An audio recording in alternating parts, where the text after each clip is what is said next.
what does this pay cut for Jimmy Garoppolo mean for a potential trade? We've alluded to it before, but let's talk about it right now.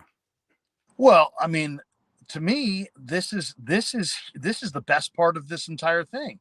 You now took a player who there was no market for, and now you have a burgeoning, incredible market. And it could be even that much more incredible by the time you're actually ready to maybe pull the trigger on making a trade. So I think you might be able to get like a third round pick for Jimmy G if the right situation comes up, just because you got a $6 million quarterback. Especially, I mean, and it could go a number of different ways. I mean, Trey could look really good, and then you could want to move Jimmy. Jimmy could come in and play well, and then there could be an injury. I mean, it just gives you options to trade if you want. He has to have a seat at the table, but that's okay anyway, because the reality is nobody wants to take a quarterback who's coming into their system against their will. So he was gonna gain approval anyway. So the trade clause is a non-factor. You can't franchise tag him, so he's got the knowledge to know that he'll be a free agent at the end of the year. So he's just, and right then at the end of the year is when these jobs will come available anyway. So ultimately, it's about Jimmy trying to ensure that he won't waste this year, and he'll wind up in the free agent window with lots of options and maybe a ring.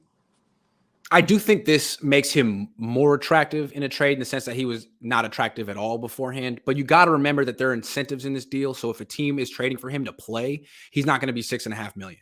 He'll probably be more expensive, which isn't expensive, but they'll have to figure that out if they have the right. But not necessarily. What if Trey plays really well? See, if Trey plays really well and Jimmy's an insurance policy, and we get to week 6 or whatever the trade deadline is, and Jimmy has only played one half, he's not making any of those incentives. And do we know what the incentives are? Like how many yards and throws and games I think he has to do to probably actually make money? Tied to games played. I'm sure. So, but if it's, I guess we'd have to see. We'd have to see exactly what the specifics are. But yeah, I mean, I don't know. I just found out that there was no trade clause during the show. So, but it does make the trade. I think it makes the trade plausible as opposed. It was dead. It was never going to happen at 27 million. But now it seems like it could, depending on how desperate a team gets. It's not going to happen anytime soon. But if a quarterback gets hurt, it could happen.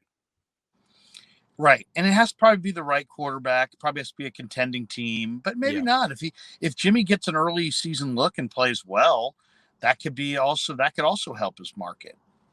But I still feel like Jimmy, the best case scenario, if you were Jimmy or his agent, you'd be thinking, I really hope Trey fails and I get to come back and the team plays well, because all of a sudden his stock goes back up. Because the narrative right now is that Jimmy was overrated and they were carrying him the whole time. But if they prove they can't win without him, all of a sudden that je ne sais quoi, that certain something that Jimmy brings is tangible again, right? He has his argument that he is the straw that stirs the drink, even though he's really, really, really not. I think that's the best thing that could happen to him, is if Trey fails, he comes back and does the same stuff he always does. I don't know if he's rooting for Trey. I know this is not the plan, but what if Trey plays, whatever, he gets hurt or struggles, Jimmy gets in there and leads the team to the Super Bowl? I mean, I think this is a better team. This might be the best roster they've had. So it wouldn't be outlandish to think that he could win the Super Bowl this year.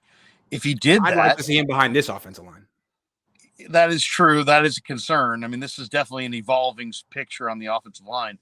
But, I mean, the rest of this roster is so stacked. Yeah. And now they've got a little cap relief. This trade also enables, because of the potential cap relief, the Niners to have flexibility if they find a player that they do feel gets them over the top that isn't tied to Jimmy, maybe either at this cut down. I'll tell you one interesting name that I think, I read this weekend could be cut down, who's an incredible player, is Chauncey Gardner-Johnson for the Saints.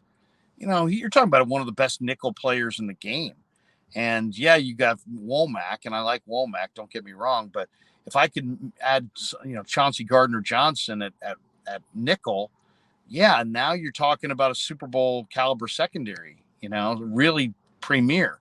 And they're saying the Saints may move on from him. So this just opens up a lot of avenues for you, both at the cut down and right up until the trade deadline.